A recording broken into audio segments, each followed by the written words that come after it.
until 45 after. We're going to be joined by Lou Rockwell. Then I'll go to Peter, Lance, Tom, Anthony, Brett, and others that are holding patiently. I will get to your calls, so stay on hold if you still want to get on air. Appreciate you calling in. Want to hear what you have to say. In the time we've got Lou Rockwell of LouRockwell.com with us today, I want to cover the waterfront.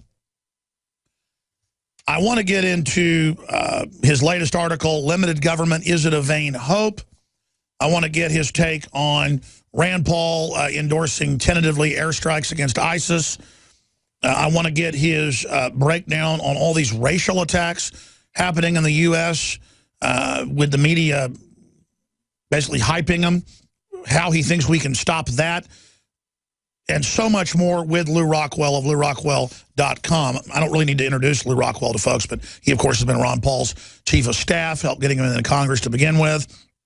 He's a libertarian, political commentator, activist, proponent of the Austrian School of Economics, and chairman of the Ludwig von Mises Institute.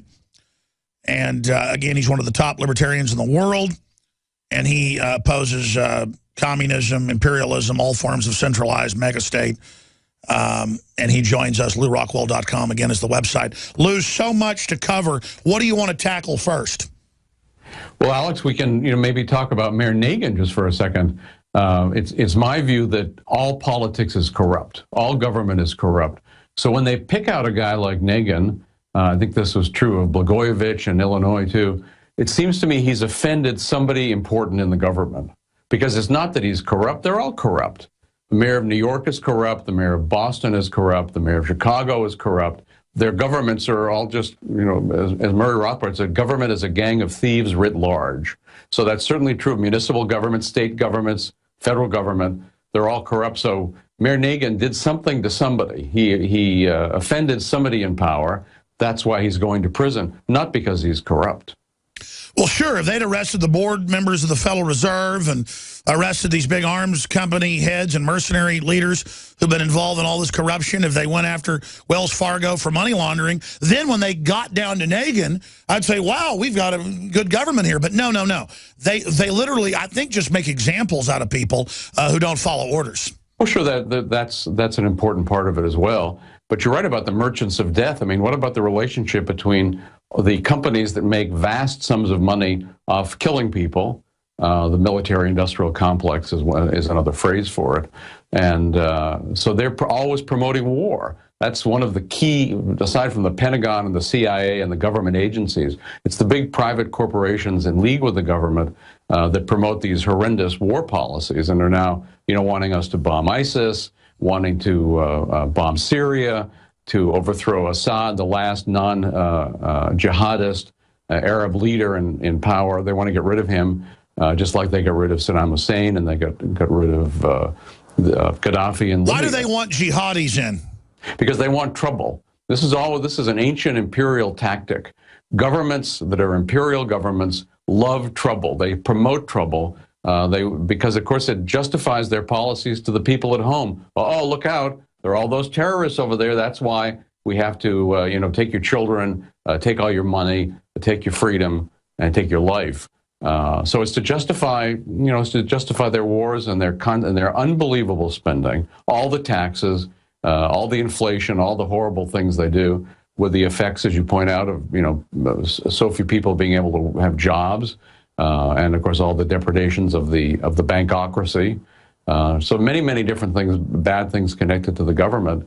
And we're supposed to, it's considered highly politically incorrect to say there are people who make money off war, vast sums of money, whether it's Martin Marietta or Lockheed or just, got on the list of all these companies, just like there are many companies that make money off the police state. There's a security industrial complex. There's a prison industrial complex. So it's very, and government tends to be, as an institution, pretty stupid. However, the big companies that are associated with it and are making vast sums of money, they're not stupid, and they come up with these policies. They came up, they love this, the war on terror. From their standpoint, all the other wars had a bad effect. They ended. It was a terrible thing. I remember seeing George H.W. Bush and Jim Baker on television after the fall of the Berlin Wall. These guys were white-faced. They were so obviously unhappy. Rather than celebrating the end of communism, they were worried about what would happen to the entire U.S. imperial system if it didn't have the bogeyman of communism to keep pointing to. So they came up with terrorism. A war, as Sibel Edmonds pointed out the other day, can never be won, and it can never stop. Because there always might be a terrorist someplace, even if there's no actual terrorism. It's the perfect phantom. And so if you don't have a big jihadi problem, well, give them weapons in Libya, give them weapons in Syria, let them come into Iraq. If they don't paint by the numbers and get into an area they're not supposed to be, bomb them. But isn't it wearing thin, Lou Rockwell? It's gotten so obvious now that the system is arming and creating these people that if ISIS does end up shooting down airliners with these MPADs, if they do end up attacking the West with our borders wide open, that the politicians might actually get in trouble? Or do they have such a low view of the public's awareness that they don't care? Because as we saw last year, it was beautiful. Our military led the charge, saying, and the show led the charge, and Lou Rockwell led the charge. And I'm not bragging. I'm just telling folks we were able to get something done where the world said, and Rand Paul said, and Cruz said, and Ron Paul said, let's not be al-Qaeda's Air Force. And so that war didn't happen. Now, I understand what Rand Paul's saying.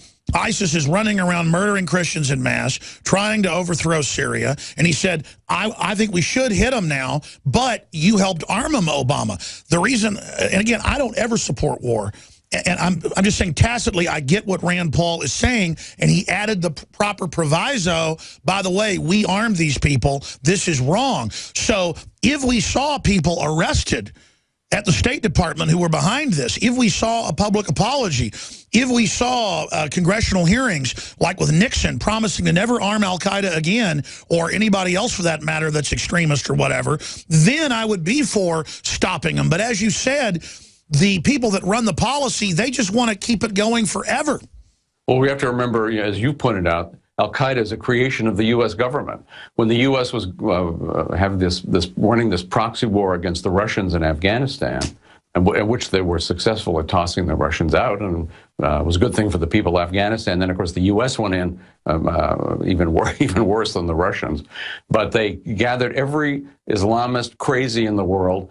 Osama bin Laden was there, funded by the Saudi Arabians, run by the U.S. to get these are the so-called mujahideen. Remember them? The freedom fighters. Hey, those were great guys. They were being touted in Washington as wonderful people. So that was a U.S. creation. ISIS is another U.S. creation.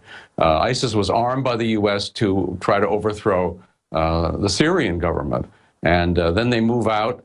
And then nobody worries about all the beheadings that take place in Saudi Arabia every day.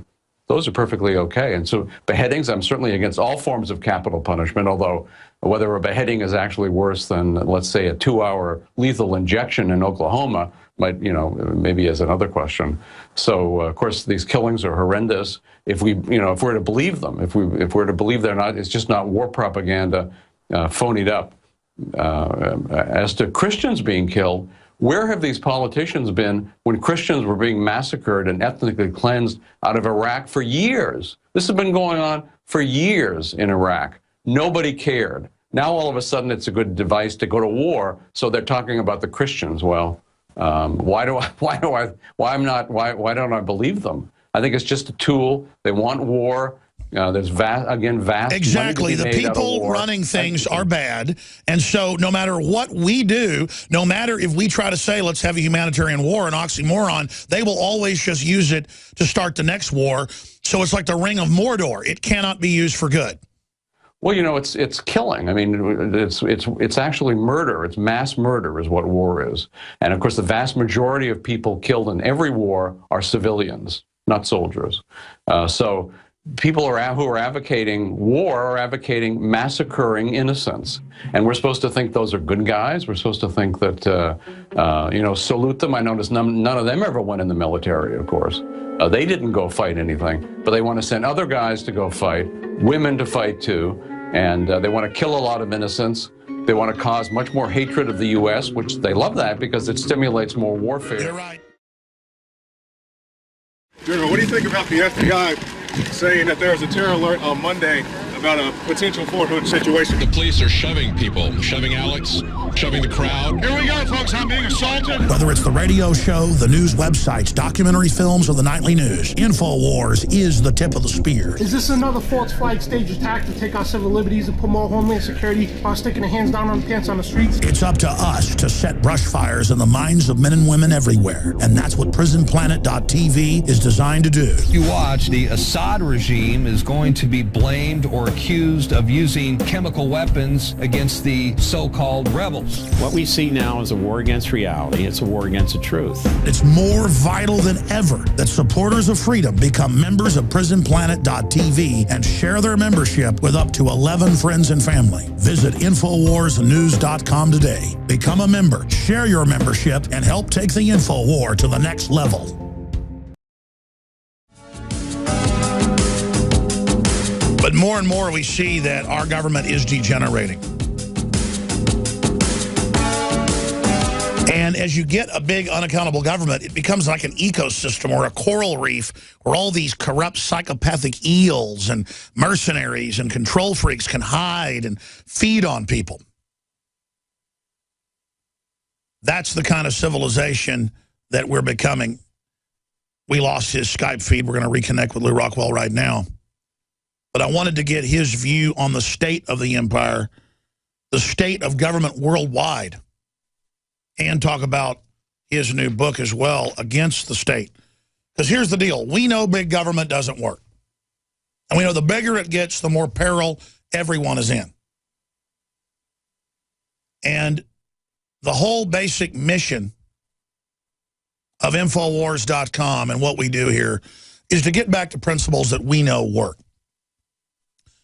But we can't even get to basic American principles, much less libertarian principles, as we're being drugged at light speed towards total statism. Lou Rockwell, I wanted to ask you, as kind of one of the grand poobahs of libertarian thinking, who was it that said the state is a gang with a flag? Alex, I wish that had been I frankly don't know. It certainly is true.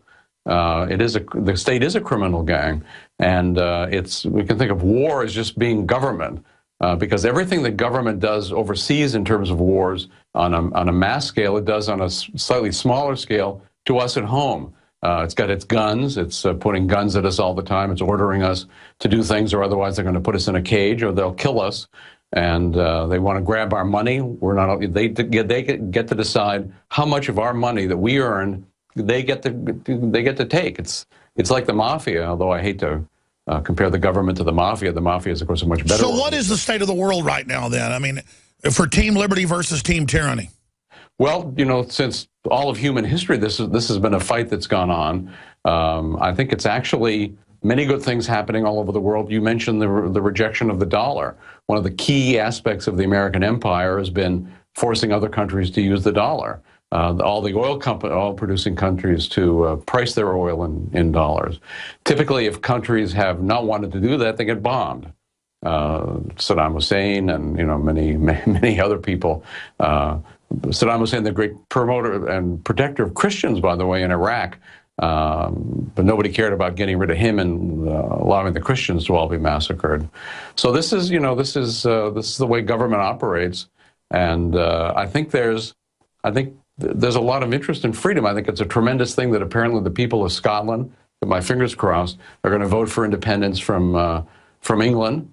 That would be a very, very good thing. Any secession, any decentralization, any place in the world is good for the cause of liberty. And I think young people all over the world, think of all the young people who listen to your show, young people are realizing that the government has really worked them over.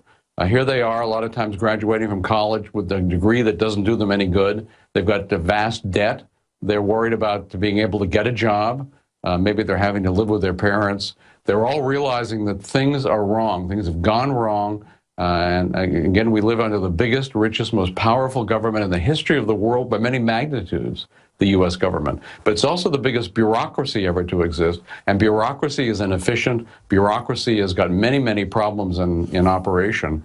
So I think the government is a lot less strong than it would have us believe. That's why they're announcing to us that they're listening to all our phone calls and emails and this radio show, Too High NSA.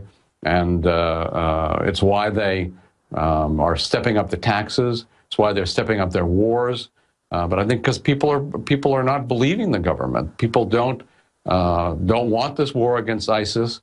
It's why these beheading videos have been put on in order to promote the war and get Americans to go along with it. Americans, as you pointed out, thanks to you and others of us who didn't want the war against Syria, the government, Obama was not able to launch that war. Now, of course, they're trying the ISIS thing, and they claim, well, don't worry, they're not going to be American troops on the ground. We're just going to bomb everybody from the air. Well, that, you know, it's a funny thing about people in other countries. They don't like being bombed. Iraq has been bombed by the U.S. since 1991. You know, no. So do people turn into what they call terrorists? Although terrorism, of course, is simply war. It's war by a non-state entity. It's the same sort of tactics as governments use. They call it war. They wear uniforms. They have their flags, as you say. They have their medals. They're patriotic. They're wonderful. We should all salute them and give them our seats in the airport and so forth. But really, terrorists are exactly the same. Maybe they don't wear a uniform, but terrorism is war. Again, by a non-government like ISIS or... Well, yeah, real terrorism is funding Al-Qaeda and then acting like a hero and making our troops go fight them. I want to get a little bit more into war with Lew Rockwell, then some other issues, and then we're going to go to your phone calls. I also want to talk to him about his new book that's coming out. I definitely want to read it. I've read some of his other works. They're excellent. But before we go any further... Both of my grandfathers were in World War II, as a lot of people's grandparents were, great-grandparents. Most of that generation's gone now.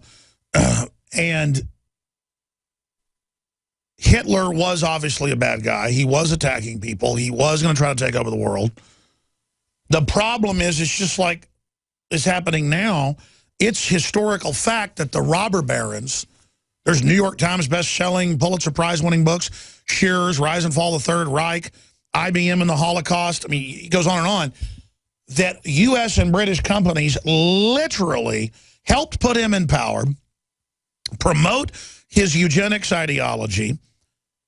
He was in Time magazine. He was in gardening magazines. I'm making a documentary about it. We've actually sent off and bought the original magazines on store shelves. My grandfather, growing up in Dallas, my mom's dad, remembers they would play Hitler speeches on the big radio stations. WBAP, you name it, and translate it into English like it was wonderful. It's a big German community up there. My grandfather's German, was German. I mean, an American, been here for a long time, but German roots. And his dad could speak German and didn't have to hear the translation. I mean, Adolf Hitler was on the radio in America as a rock star. Folks don't know that because people don't know their history. So it's the same thing. Create Al-Qaeda, fund them, sponsor them, give them weapons. It's in AFP today that our government and the Saudis armed them with anti-tank missiles, M16s, Made in USA is the headline from AFP. So I get Rand Paul saying, yeah, they're running all over the Middle East, killing everybody. We need to stop them. But it's the oxymoron. Our government turned them loose to kill hundreds of thousands in Syria.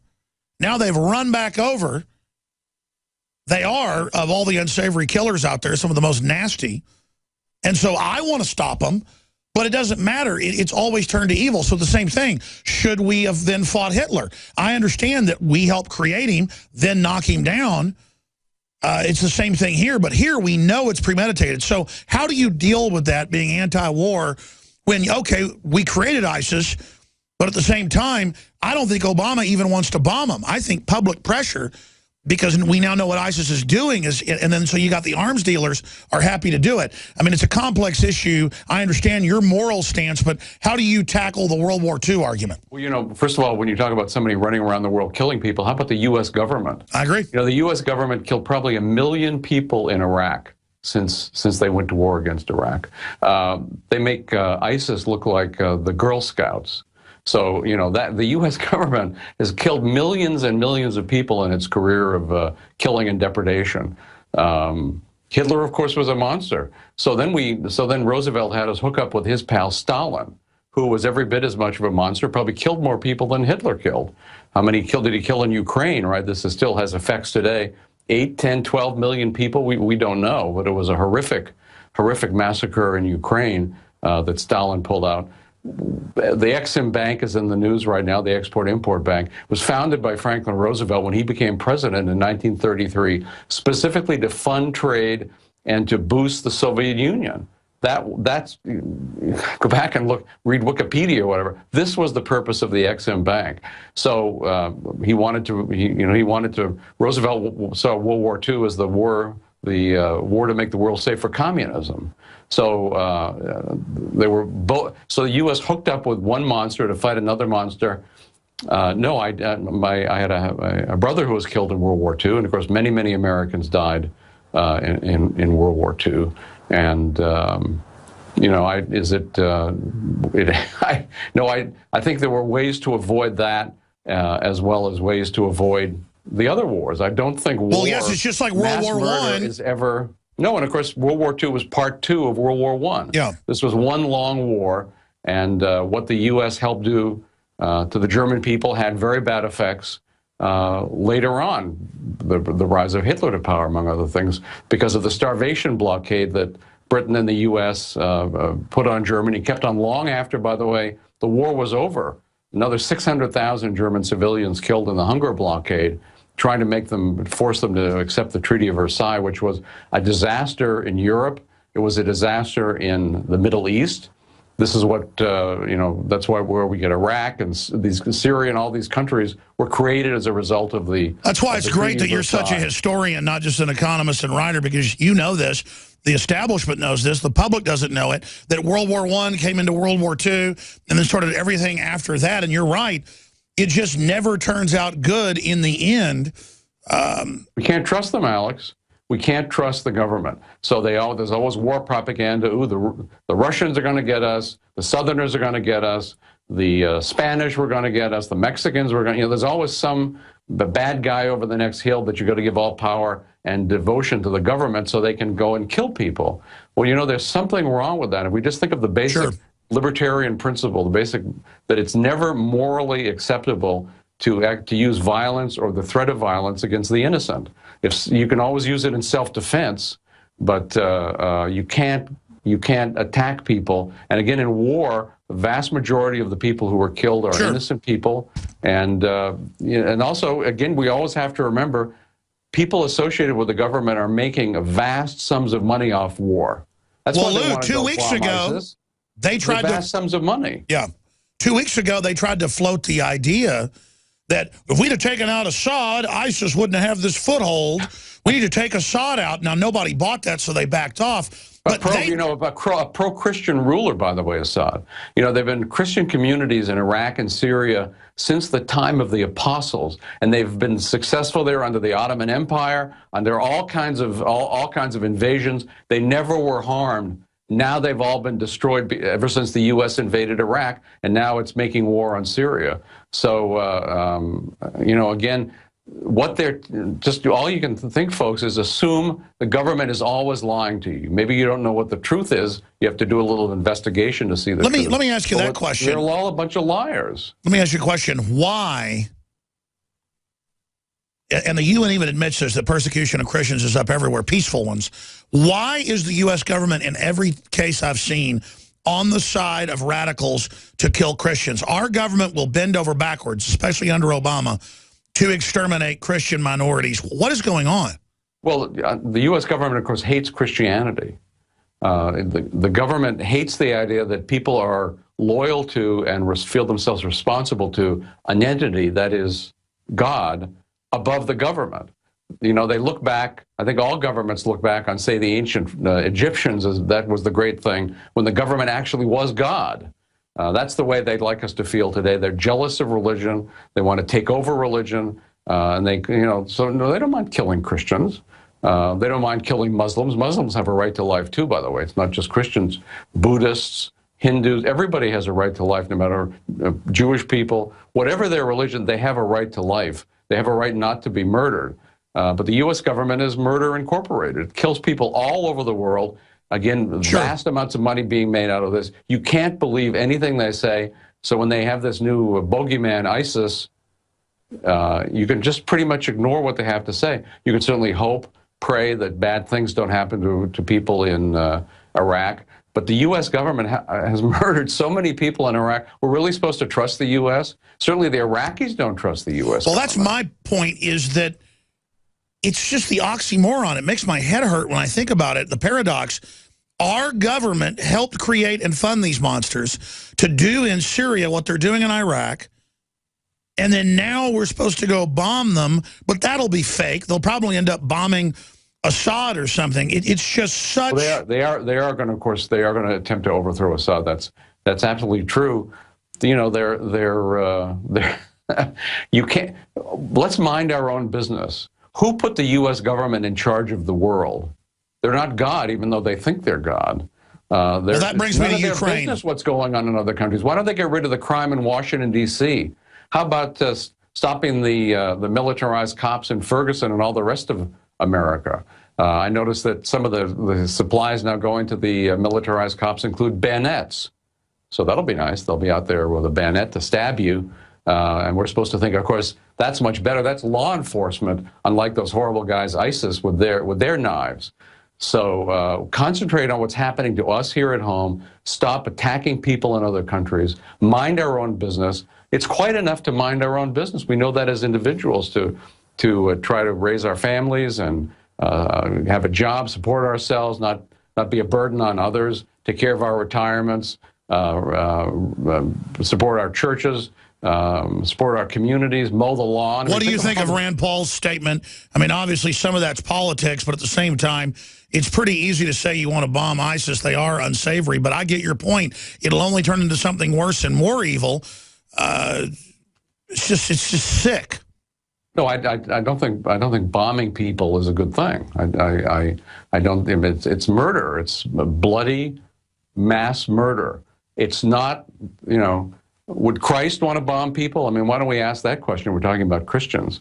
You know, that's not the nonviolent way of Jesus Christ. Why don't we try to follow that? Why is killing people always supposed to be the answer to problems? Throughout human history, haven't we learned that killing people is not the answer to problems? And the idea that we should just be creating more hatred, and they're right to hate us if we're bombing their homes, bombing their businesses, killing Speaking their of children, war, killing their parents. They don't like it. Sure, Lou Rockwell is our guest. Alex Jones here.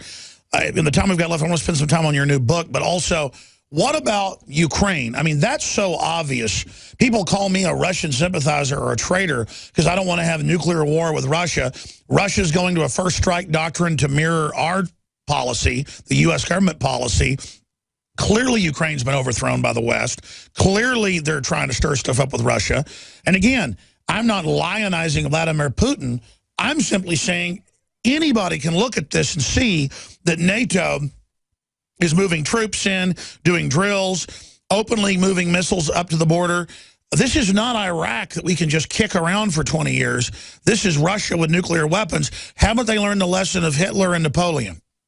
Well, they love war. And they think, you know, there are only two really large independent countries in the world anymore. There's Russia and there's China. So both are being targeted by the U.S., which sees itself as the global hegemon. The U.S. believes it should run the world. I'm sure they believe they should run the solar system and the galaxy too. But right now they want to run the world. They want to get rid of or certainly take out Russia and China as opponents of U.S. hegemony. And yeah, the U.S.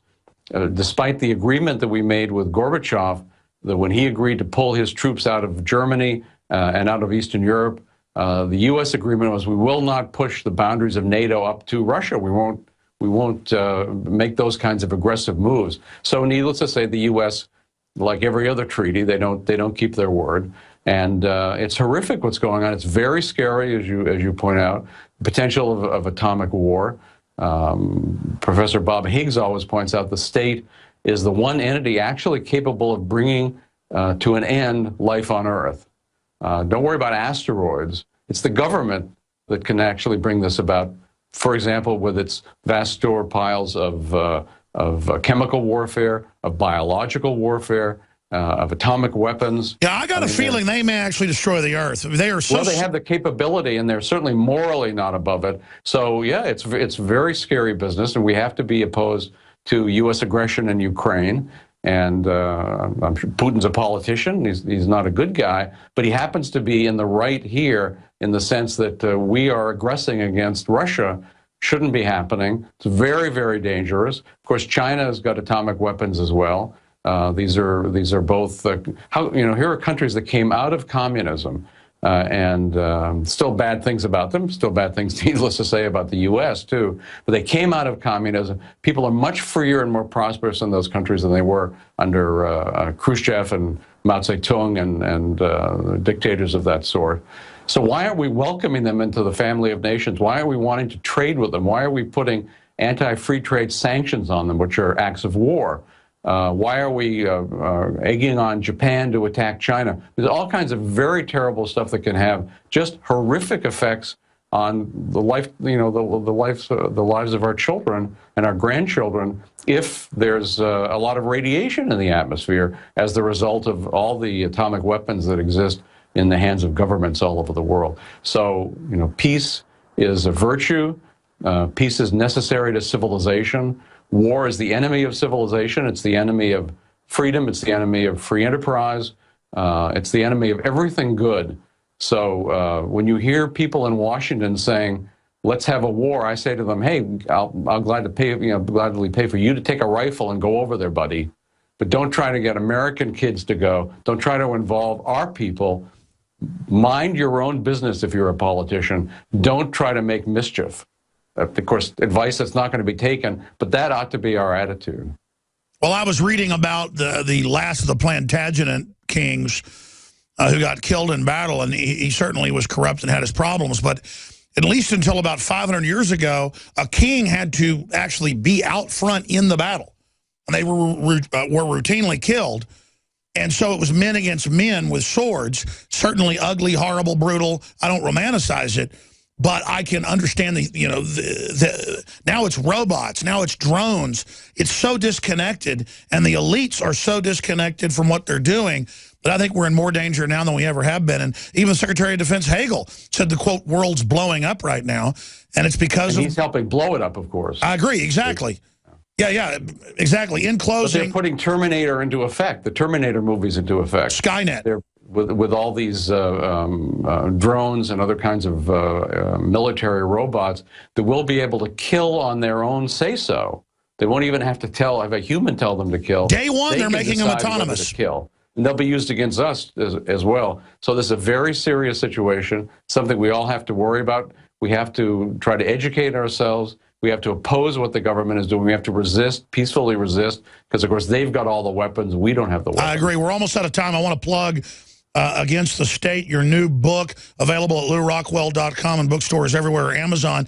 Come back in the next few months, and you can send some talking points. We've never done that. But if you sent me a blueprint of, say, 10 points about the book, we could do a whole hour specifically on your manifesto, Against the State. Lou Rockwell.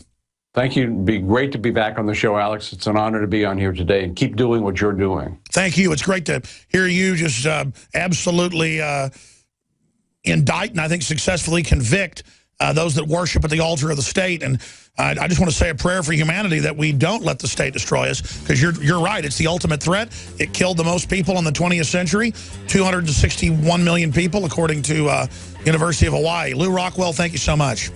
Thank you, Alex. All right, LouRockwell.com, Against the State. City of Austin tap water versus filtered City of Austin tap water. I can taste dirt in it. God knows what's in this. This has an aftertaste. Tastes like Austin water? Yeah, it does. Ugh. These people just sampled City of Austin tap water straight from the faucet. Next, we had them try a sample of tap water filtered through the ProPure G2.0 filtration system. High quality H2O. That one is better. Tastes like nothing. Yep, I know what good water tastes like. It's good water. Most tap water contains added substances like fluoride, chlorine, Monsanto's deadly pesticide, glyphosate, and many others. Studies prove that these substances are linked to an assortment of major health issues, including tooth decay, lowered IQ, and even cancer. It tastes like you're drinking out of the lake when you're drinking tap water. Yeah, it has that processed flavor to it. The ProPure G2.0 filtration system removes these deadly substances and many more, leaving only fresh-tasting, deliciously clean water. Okay, this is very tasty. It's good water. Refreshing. It's good. Go to InfoWarsStore.com today. Use promo code WATER and save 10% off your ProPure purchase. Again, that's InfoWarsStore.com or call 1-888-253-3139.